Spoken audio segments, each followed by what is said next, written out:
El bruxismo. El bruxismo es el acto compulsivo de apretar o rechinar los dientes sin ningún interés funcional. El estrés y la ansiedad son a menudo las causas más frecuentes. Se calcula que el 80% de la población ha tenido algún episodio bruxista a lo largo de su vida, incluyendo adultos, adolescentes y niños. Y es una conducta muy nociva para los dientes, el periodonto y los músculos de la boca. Existen dos tipos de movimientos bruxistas: el apretamiento y el rechinamiento, siendo este último el más dañino. La manifestación más común del bruxismo es el desgaste de los dientes. También podrá causar sensibilidad dental y fisuras, o incluso fracturas y desprendimientos de restauraciones. Además, puede producir la pérdida de anclaje de los dientes.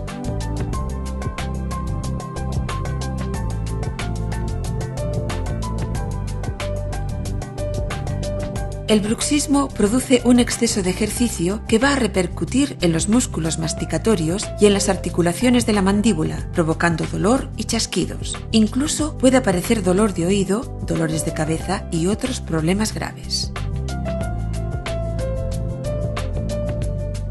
El bruxismo puede ser diurno o nocturno, siendo este último el más frecuente y que a menudo pasa desapercibido. Para evitar los efectos del bruxismo, su odontólogo le prescribirá una férula de descarga, también llamada férula oclusal o férula de relajación. La férula es un aparato generalmente de resina transparente que se interpone entre los dientes. La férula mejorará la posición de la mandíbula, evitará el desgaste y las fracturas dentales y relajará los músculos masticatorios. También protegerá a las carillas, coronas y puentes. Sin duda, la férula es el tratamiento dental más conveniente ante el bruxismo, ya que ofrece excelentes resultados a medio y largo plazo.